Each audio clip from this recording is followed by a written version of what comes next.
And what are we doing instead? At Copenhagen, this December, weeks away, a treaty will be signed. Your president will sign it. Most of the third world countries will sign it because they think they're going to get money out of it. Most of the left-wing regimes around the world, like the European Union, will rubber stamp it. Virtually nobody won't sign it. I have read that treaty, and what it says is this, that a world government is going to be created.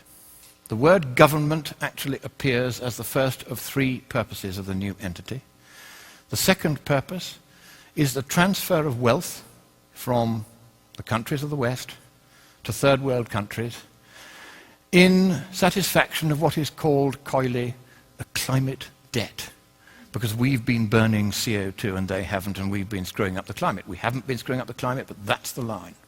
And the third purpose of this new entity, this government, is enforcement.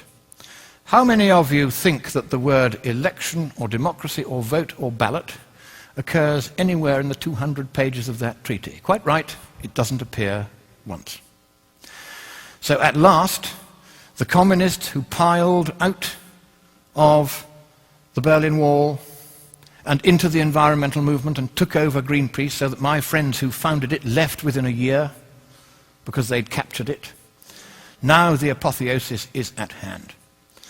They are about to impose a communist world government on the world. You have a president who has very strong sympathies with that point of view. He's going to sign. He'll sign anything. He's a Nobel Peace Laureate. Of course he'll sign it. And the trouble is this. If that treaty is signed, your constitution says that it takes precedence over your constitution. And you can't resile from that treaty unless you get the agreement of all the other states parties. And because you'll be the biggest paying country, they're not going to let you out. So, thank you, America.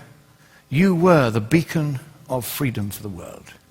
It is a privilege merely to stand on this soil of freedom while it is still free.